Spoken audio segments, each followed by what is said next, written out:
Tonight, why is Rebel News involved in so many lawsuits? It's April 13th, and this is the Ezra Levant Show. Why should others go to jail when you're the biggest carbon consumer I know? There's 8,500 customers here, and you won't give them an answer. The only thing I have to say to the government about why I publish it is because it's my bloody right to do so.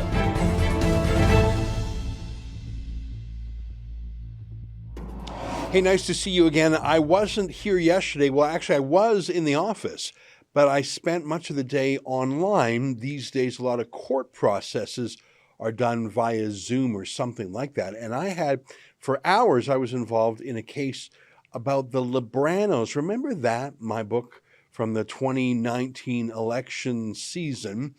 Well, if you might recall, that book was a huge bestseller. It was actually my most popular book I've ever written. I think it sold more copies even than Ethical Oil.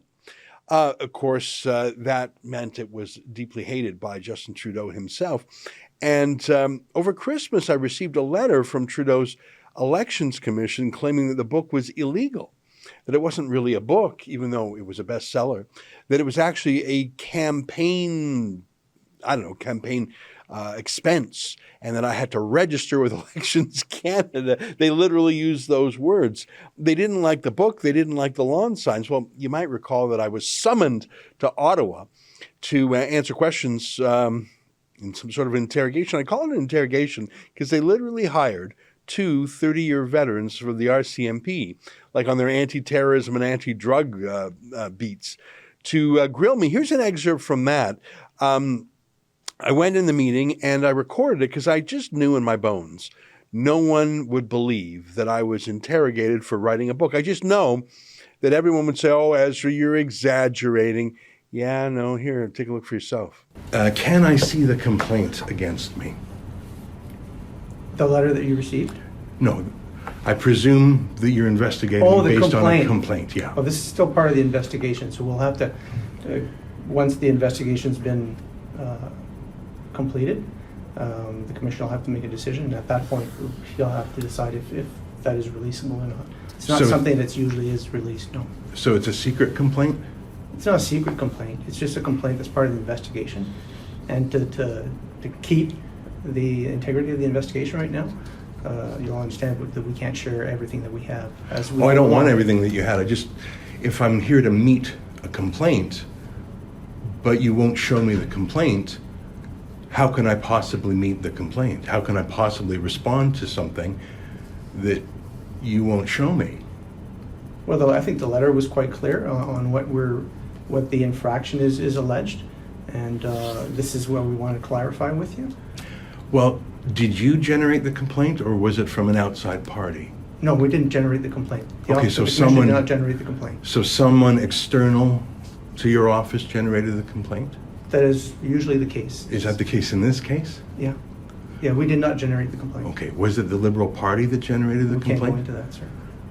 So you won't tell me who the complaint is? The complainant is. That's a secret? Yeah, no, not at this point.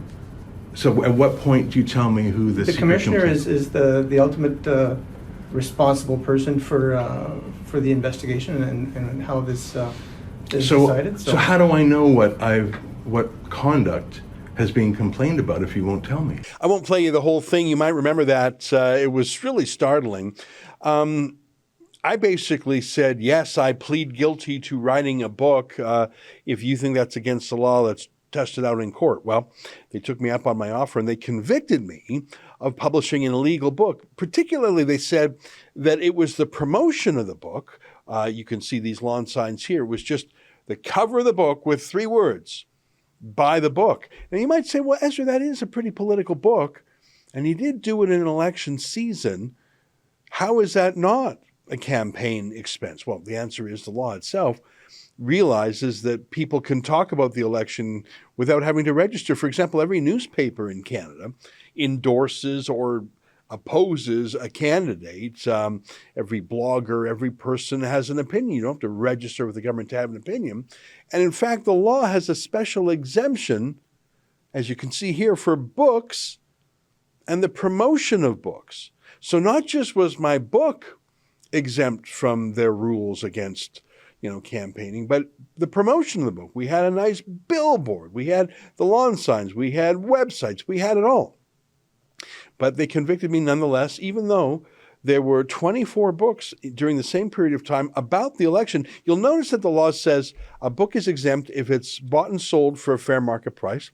I think Libranos was priced at $15, maybe it was a little high actually, and would have been published whether or not there was an election. I don't really know what that means. If there was no election, we would publish it for sure.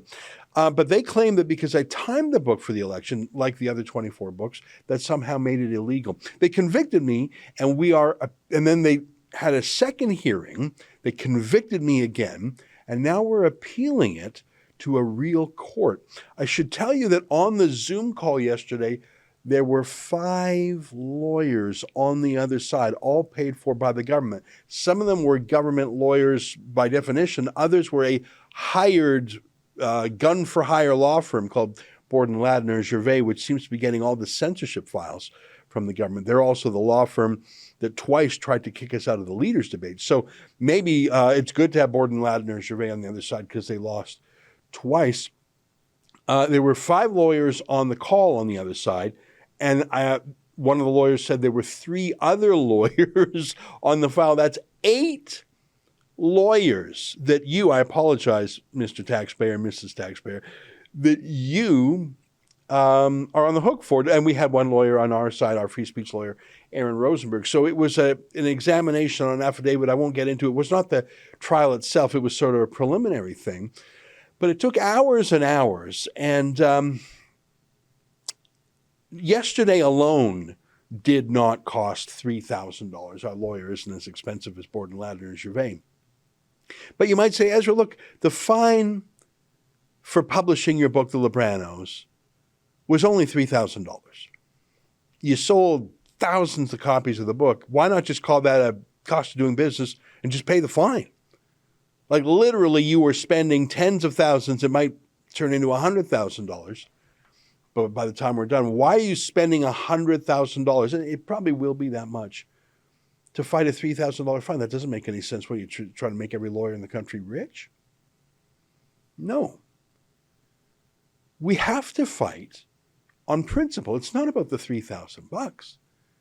It's since when in this country does the government interrogate authors about their books and criminalize books that are not registered with the government?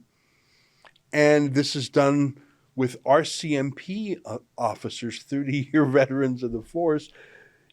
Even if it was a $1 fine, don't you think we have to appeal? I learned yesterday that from the lawyers on the government side, that never in Canada's history has an author or a book or a promotion of a book been prosecuted in this manner. That's what they said. Under oath, the government's told our lawyer that this is the first time in history it was done. And what a coinkydink! It was me and our book on the Libranos. Gee, isn't that just a striking coincidence? Do you see why I say we have to fight it? Imagine if we let this precedent stand. So that was what I was doing yesterday, which is different from the lawsuit we filed last week. I did a show on it, you might recall.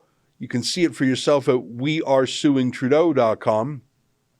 It's the lawsuit against the Canada Revenue Agency for banning us from getting the QCJO, Qualified Canadian Journalism Organization, news license, journalism license. We were rejected. We had a 1-year review by 5 secret government agents. I'm calling them secret agents because we don't know what they said, how they deliberated. Our lawyer repeatedly asked to have some participation, was repeatedly rejected. We don't know what they looked at. We don't know who they heard from. We don't know what advice they got. It was a secret hearing by Trudeau's handpicked committee that rejected us for this QCJO news license. So we're suing the Canada Revenue Agency, which is terrifying in itself, that they're in charge of this. Now look at what Jonathan Goldsby, who's over at the left-wing website Canadaland. And as I told you the other day, Canadaland is a bunch of lefties. But actually on this issue of QCJO news licenses, they share our point of view. Here's what Goldsby said. He said, "This is the 7th lawsuit the Rebel has launched against the federal government and its agencies in the last year. And you can see on there's the leaders debate case. We've done a couple of lawsuits over that. There's this new QCJO case, and there's a Stephen Guilbeault Twitter case. And I don't know if you remember that one. Again, it probably looks absolutely trivial. Stephen Guilbeault, when he was Heritage Minister, when he was in charge of coming up with these censorship ideas, he had a government Twitter account. So, I don't know if he has a personal account. He probably does, just like he probably has a personal Facebook page just for family photos and stuff. But of course, everyone in government has public pages too. You can have a political party page, but there's actually government Twitter accounts, obviously, where they publish news, where they publish official broadcasts, where they make announcements. So it's a kind of service. It's what in the olden days would be a news wire or a fax or a press release. Governments have Twitter accounts, and they're run by the public sector. I'm not talking about political party stuff, election campaign stuff. That's political party stuff. I'm talking about the government of Canada, not even political offices, but just the civil servants in the Heritage Department would have run his account. We know, for example, that Catherine McKenna had 24 staff working on her Twitter account. These weren't her personal staff. These were government staff. I think that's obviously ludicrous, and she's a narcissist, and it was off the hook.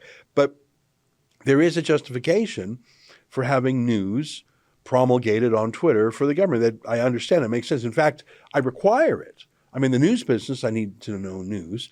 And the Heritage Minister, Stephen Guilbeault, was making an announcement that applied to me personally as a Canadian and applied to me personally as a journalist and our company. So Stephen Guilbeault banned me from his Twitter account, blocked me. Now, if he didn't want to hear me chirping at him, there's a function on Twitter called mute, where he would never have to hear or see anything I have to say. It's like if there was a mute button on a human being and someone was chattering, you could just mute them. It's a wonderful invention. Instead of muting me, which many people do, he blocked me. So he didn't just save himself from hearing what I had to say. He banned me from the government services of his Twitter account. He banned me from learning announcements. He banned me, and as far as I know, only me, from hearing what the government had to say. Again, I don't care if he bans me from his political party stuff, and I don't want to see his personal stuff, but the ministry of the Heritage Department, I want to, and I demand as a taxpayer and as a citizen to see what they're saying. Now, he's now the environment minister, but it still applies. He has banned me from Twitter. Now, our lawyers wrote to them and complained, and they refused to bend the knee. And so we're in court. And we are suing Stephen Guilbeault for blocking us from getting his Twitter account. Now, you might say again, look, this is even less than the $3,000 fine for running the Libranos. You're literally suing someone because they won't let you follow their Twitter account? Why are you wasting money? Why are you wasting time? Why are you enriching lawyers? I'd have to count how many lawyers were on that file. I don't remember. Actually, I was cross-examined in that case a couple of weeks ago. It was very brief. I didn't have much to say other than he banned me. My point is, you would think that there's no financial sense there. Why would you spend thousands? And who knows, maybe that case will cost $100,000 too. Why would you spend $100,000 suing a politician because he blocked you on Twitter? Get a hobby. No. Because it's not just about being blocked on Twitter. Do we really live in a country where because of a personal bias or a personal vendetta or a grudge, a politician can say, I am not letting you, my political enemy, have access to a government service? And you might think a Twitter account is trivial, and I suppose in the scheme of things it is, although I need to learn what the government is doing about the world, about the country, and about my business. I remember when we filed this suit, he was the Heritage Minister, the Censorship Minister, who was passing rules that affected our company. But if a whimsical, capricious, grudge-driven politician can simply ban you from accessing public services, why couldn't that carry on to other things? Why couldn't that carry on to your personal taxes? Why can't it carry on into your access to hospitals? Well, that would never happen. Well, of course, it wouldn't happen at once, but if you can set the precedent, the politicians can have an enemies list. Well, it won't stop there, will it? And I tell you that the reason we have 7 lawsuits against the federal government, of course, we're suing various police forces for roughing up our staff. We have a lot of litigation, and that's why I was yesterday. I'm grateful for my friend David Menzies taking over for me. We are suing because no one else is fighting these battles for freedom. I shouldn't say no one else. There's the great folks at the Justice Center for Constitutional Freedoms, and there's a handful of others. But there used to be a civil society that would stand up against abusive governments of any stripe. What's interesting is that we were banned from this QCJO. We were denied this government journalism license. And I should tell you, of course, that Canada Land talked about that, even if it was just on Twitter. But I haven't seen any other coverage in any other Canadian media. So a news organization, Rebel News, which has published 30,000 news stories, which has dozens of journalists on staff, which publishes 10 news stories a day, was denied the government news license on the most absurd grounds. They're saying 99% of what we do is not news. And not even a blip, not even a ripple, nothing, other than, I think, Canada Land. I don't know if anyone else treated the story. Except for the largest news broadcaster in North America, except for he's not a Canadian. He's based in the United States. His name is Tucker Carlson. And when he heard about it, he was so worried, he called me up or had his staff contact me and invited me on his show with his 5 million or so viewers to talk about it. Let me play for you my 4-minute appearance. 4 minutes goes by pretty quickly on TV. It's very brief, but when you have 5 million people watching it, it packs a wallop. Here's my appearance on Tucker Carlson's show last night. The reality is organizations like yours that continue to spread misinformation and disinformation on the science around vaccines, around how we're going to actually get through this pandemic and be there for each other and keep our kids safe, is part of why we're seeing such unfortunate anger and lack of understanding of basic science. And quite frankly, I won't call it a media organization. So you criticize me, therefore you shouldn't be able to talk. That guy's a fascist, just to be totally clear. Ezra Levant is not. He founded Rebel News. He joins us tonight. Ezra, thanks so much for coming on. This is one of those stories, it's just hard to believe, reading it as a longtime fan of your country, that this could be allowed to happen. Have we overstated it? Well, it's not yet illegal to do journalism without that license. It's a government license called the Qualified Canadian Journalism Organization license. A government panel reviews you. They spent 1 year reviewing Rebel News, looking through more than 100 of our stories, a panel of 5 people in secret. We don't even know what they said or did or what they looked at.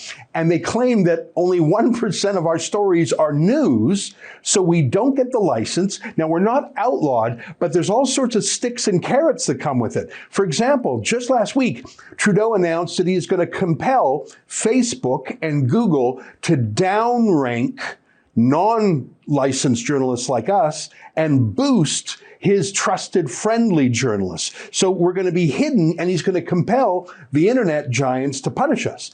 He's also changing the Income Tax Act to punish us. If you have a government license, your subscribers can write off their subscription at tax time. If you're an independent journalist like us, no dice. Of course, there are hundreds of millions of dollars that he is hosing with a fire hose at his trusted licensed journalists, and he's now compelling Google and Facebook to fund journalists too. So now you've got literally 99% of Canadian media companies that are dependent on Justin Trudeau and soon Google and Facebook for a huge chunk of their revenues. There's no way those journalists can be free and independent. We're not banned yet, although we are banned from government events, as you said earlier. But I'm worried that he's done all this in 2 years. The worst is yet to come. He may well ban us yet. Well, if he's forcing the tech monopolies to downgrade your content, I mean, it's a distinction without a difference. You're banned from reaching readers. So my question is, what about the rest of Canadian media? They're going along with this? Has anyone at the CBC, Canadian Broadcasting Corporation, stood up to defend you? Any of your newspapers No. to defend you? 1,500 Canadian news media companies are on the take. Now, they don't all have these journalism licenses yet, but they're all taking money from Trudeau.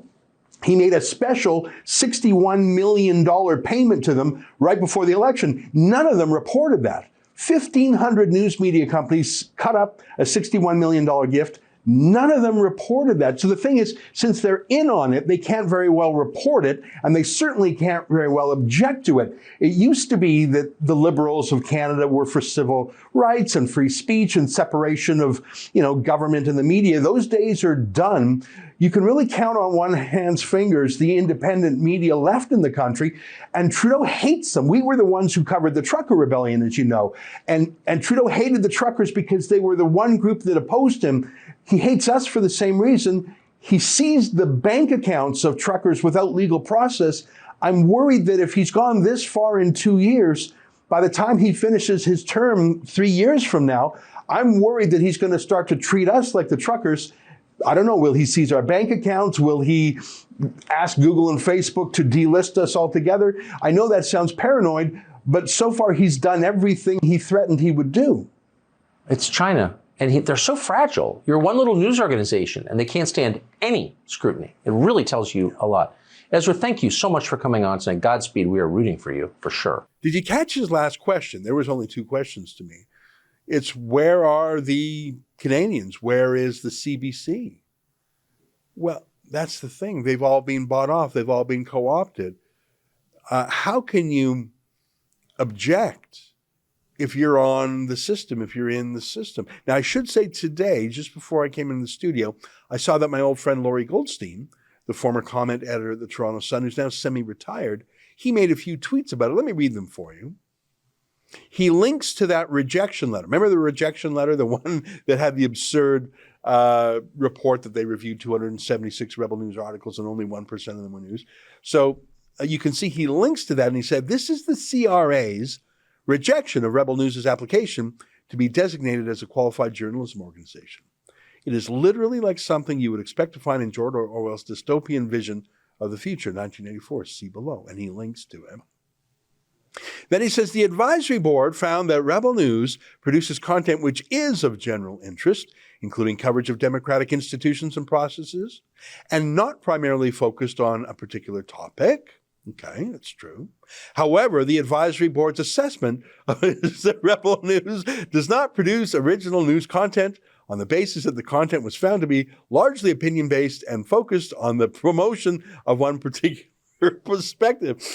And I'll just read some more. I'm just going through. I just want to give Laurie credit because he's, other than Canaland, I think he's the only guy who's spoken out. He says the term original news content is not specifically defined in the legislation. And then Laurie says this is utterly bizarre and, in my opinion, dangerous in a democracy. The advisory board's reasoning for rejecting Rebel News could just as easily be applied to the Toronto Sun and the Toronto Star. He's so right on that. I mean, let me show you again. The Toronto Star, I don't know if you know this. I mean, we've talked about it before. They have welded into their company a set of ideological missions. Like, it's actually part of their corporate structure. These Atkinson principles, named after one of their early publishers, editors. And they're truly socialist. They're actually, I think I would call them communists. It's about, nationalizing the means of production. Like, it really is the kind of thing that communists talk about. And that's not my cup of tea. And it's laughable how anti-worker the Toronto Star is when it comes to issues like letting workers keep their money at tax time, or most importantly, letting workers resist forced vaccination, firing union members en masse if they won't get jabbed, etc. I don't believe the Toronto Star is pro-worker, but they claim they are. They're extremely ideological in practice. They have a constitution that says they must be ideological. As Laurie points out, everything used to deny us that status could be the same for the Star. And Laurie's self-aware enough to say it would apply to the Toronto Sun too. The Toronto Sun is more my cup of tea. I like their populist style, their conservative style. I don't agree with everything they do. But surely if Rebel News can be called perspective journalism or opinion journalism, so can the Sun and the Star and pretty much every single thing in this country, even the Weather Channel. They don't shut up about the theory of man-made global warming. So we got Tucker Carlson in the United States. We got Canada Land on the left. We got Laurie Goldstein doing some tweets. Where's everybody else? A journalism license? That's what I called it last night. And, you know, I think Tucker, his first question implied that he thought that maybe it was illegal to do journalism in Canada anymore. It's not there yet. But if the government has their way and Google and Facebook are forced to deboost Rebel News and boost our competitors, it is de facto banning us. So I was thinking about my appearance on America's Leading Show and wondering, well, why is no Canadian even talking about it? And I know that I jab the media party all the time, and so they don't want to be friends with me. That's fine. But don't they see that a government licensing journalism is un-Canadian?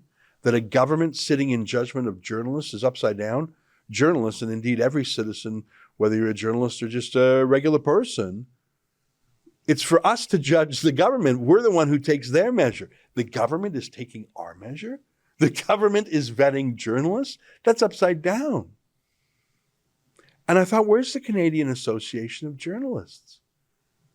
Well, I'll tell you where they are. They were the lead lobbyists for this.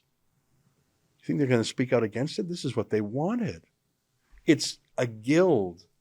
Keep out their competitors and get the dough. And where's the CJFE, the Canadian Journalists for Free Expression? Boy, that's a case of false advertising, if ever there is one. I went to their website today to see if they had anything to say about this, and they claim to speak truth to power. Really? Wow, that's a pretty bold claim. They're pretty much defunct. I saw this, a CBC government reporter named Carol McNeil. I'm proud to be elected to the board for CJFE, Canadian Journalists for Free Expression, which has a long history of defending free speech and helping to protect journalists in distress wherever they are. The Ukraine-Russia war proves once again this work is never finished. Well, I'm glad that the Canadian Journalists for Free Expression are sticking up for Ukrainian reporters, except for they're not really, because Vladimir Zelensky himself is the one who's banned any reporters who are critical of him. Maybe I can get the Ukraine Journalists for Free Expression to care about us, because the Canadian Journalists for Free Expression don't. But how could she? Carol McNeil is a government journalist. She is employed by Trudeau's state broadcaster. How could she possibly criticize the QCJO news license when she works for Trudeau? It used to be just the government news, the TVO in Ontario, which is a provincially owned state broadcaster, and the CBC were in the bag for the government. But now that every other website and newspaper is on the take, who is left? So yesterday I was frustrated that I was spending hours in this court case, and it was one of, as you can see, 7 on the federal level alone, and we have many others suing police around the world. And I thought, why are we doing this? Why are we spending so much money? Why are we spending $100,000 to fight a $3,000 fine for publishing a book? Why are we spending $100,000 to fight some politician blocking us on Twitter? Why are we going to spend $100,000 fighting this news licensing? Well, that one, probably a matter of life and death for us. Well, we have to sue and fight. Because really no one else is, not on these issues. You know, when I was growing up, I remember when I was in law school reading about the consortium. What's that? Well, it was a nickname that the media industry gave themselves whenever there was a case affecting free speech in the country. All the newspapers and TV stations would chip in, I don't know, maybe $5,000. And together they would hire a top media lawyer who would go to court to fight some censorship, some press ban, some act by government that was so egregious that it might not have affected any of them directly. It might have only perhaps affected one of the media companies directly, but all their competitors, the entire industry knew that they had to stick together, all for one and one for all, on free speech stuff. Otherwise, they'd be picked off one by one. And the benefit of the consortium, that's what they called themselves, was that they could hire truly top-notch lawyers, and each newspaper would only have to chip in maybe $5,000. If you had a bunch of newspaper and TV and radio stations, each chipping in $5,000, you could hire a pretty top gun lawyer to go and defend them. And more than that, when that lawyer shows up in court and says, Your Honor, I'm here to represent the consortium, CTV, CBC, Globe and Mail, Toronto Star, Toronto Sun. The judge says, oh, wow. So this is a heavy, it's almost like you had a good faith public intervener. Where's the consortium now? Where are all these companies chipping in together? Well, the consortium is hard at work, lobbying the government for bailouts and to shut out their competitors. That's where the consortium is. You want to know who's fighting for freedom in the courts every day? It's Rebel News. That's an excerpt from my daily show, The Ezra Levant Show. Every day I do a monologue on the news of the day, then I interview an interesting guest, and then I read my hate mail. You gotta subscribe. Go to rebelnews.com.